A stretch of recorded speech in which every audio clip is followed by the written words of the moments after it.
à tous et à toutes. Alors aujourd'hui, j'aimerais vous faire part de quelque chose que j'entends souvent dans les personnes qui viennent me voir. On me dit souvent, je suis trop dans le contrôle, je suis perdue. D'accord, très bien. C'est un constat, un instant T. Il n'y a pas à juger, il n'y a pas à interpréter. Mais maintenant, comment on fait pour faire autrement?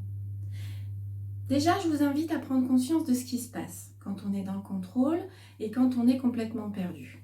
Perdu, ça veut dire quoi? Qui on est? Qu'est-ce qu'on aime? Est-ce qu'on a encore des envies? On ne sait plus. Qu'est-ce qu'on ressent? On ne sait plus. Qu'est-ce qui se passe encore? On ne sait plus. Je suis dans le contrôle, il faut que je maîtrise tout. Waouh, je me mets la rate au courbouillon à 300%. Attention, hein, parce que le corps, après, il va réagir à force. Et c'est souvent ce qui se passe si on ne réagit pas.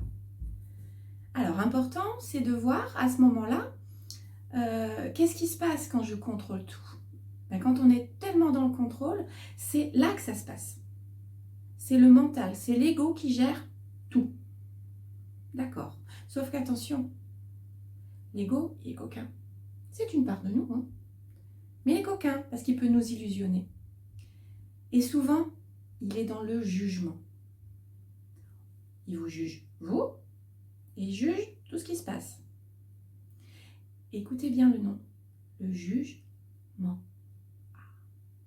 Peut-être que finalement, votre mental vous illusionne. Eh bien oui, ça s'appelle avoir la tête dans le guidon. Mais oui, vas-y, continue, il n'y a pas de souci, tu vas tenir, tu vas tenir, tu vas tenir. Oui, à un moment donné, vous allez beaucoup tenir. Votre corps, il va faire hop, stop, reset, stop.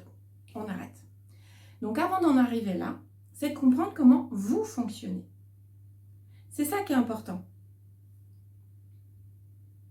Parce qu'en fait, ce qu'il faut comprendre, c'est quand vous êtes au niveau du mental, forcément, il va vous renvoyer des peurs, des angoisses.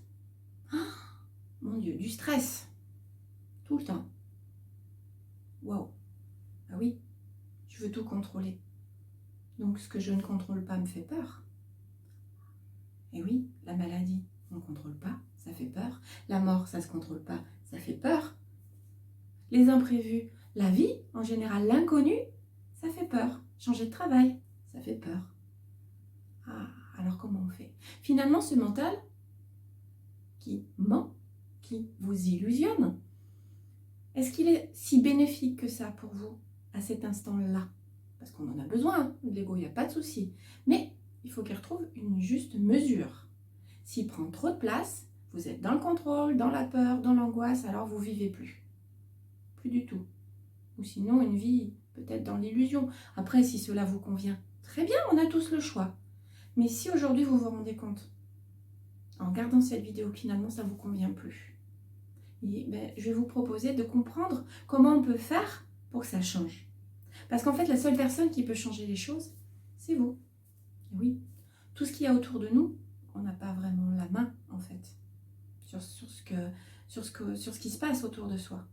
On ne va pas changer les autres, ni certaines situations, c'est juste comme ça, il faut les accepter.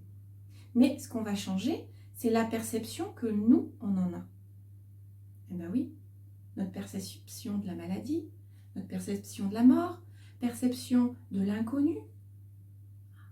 Oui, on va prendre la vie peut-être autrement. On va l'accueillir. C'est comme quand on est en plein milieu d'une rivière et qu'on nage et qu'on nage et qu'on nage et qu'on nage. Et il y a un fort courant. À force de nager à contre-courant, en fait on s'épuise. Puis peut-être qu'on finira par se noyer, on ne sait pas. Donc finalement, ce serait peut-être pas mieux de faire de la planche. Ça va vous emmener tranquillement vers l'autre rive. Ça va vous emmener là où vous devez aller. Donc finalement, ça va être d'apprendre à accueillir plutôt que de résister. Et pour accueillir, pour changer cet état d'esprit que vous avez mis en place, et peu importe pourquoi, il n'y a pas à juger, ni à interpréter, c'est juste comme ça aujourd'hui. Eh bien, c'est de revenir dans le corps, dans le cœur. Eh oui, le cœur. C'est être en confiance avec soi.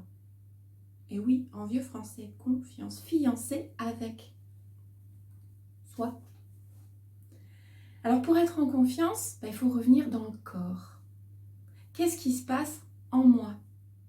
Dans mes sensations, dans mes ressentis, dans mes émotions, dans mes comportements. Après, par la suite, on pourra analyser les choses.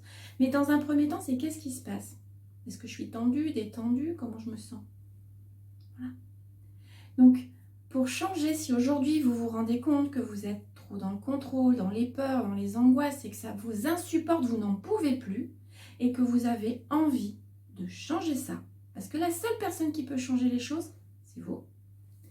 Si vous avez vraiment envie de changer, je vais vous proposer une petite série d'exercices, d'autres vidéos qui vont vous permettre de revenir dans le corps pour aller voir en vous ce qui se passe, faire un petit état des lieux. Et au fur et à mesure que vous pratiquerez certains exercices, vous verrez, ça va changer. Et c'est ça le plus important. C'est changer votre manière d'appréhender les choses. Bah oui, quand on est là comme ça devant un mur, qu'est-ce que vous voulez faire? Pas voir le mur de bien près, là, puis tout ce qui se passe, vous le prenez de plein fouet. Sauf que si vous reculez un petit peu, vous prenez du recul sur les choses. Bah le mur, il est plus... Voilà, hein, puis il y a peut-être des sorties que vous n'avez pas vues de chaque côté. Voilà. Ça va servir à tout ça, en fait. Donc, je vais vous proposer de vous reconnecter à vous-même, à votre cœur, à vos émotions, vos sensations, vos ressentis, pour pouvoir comprendre comment vous fonctionnez et savoir vraiment qui vous êtes pour être. Alors, si ça vous tente, je vous invite à regarder les prochaines vidéos pour reprendre conscience de votre corps. Et je vous dis à très bientôt. Au revoir.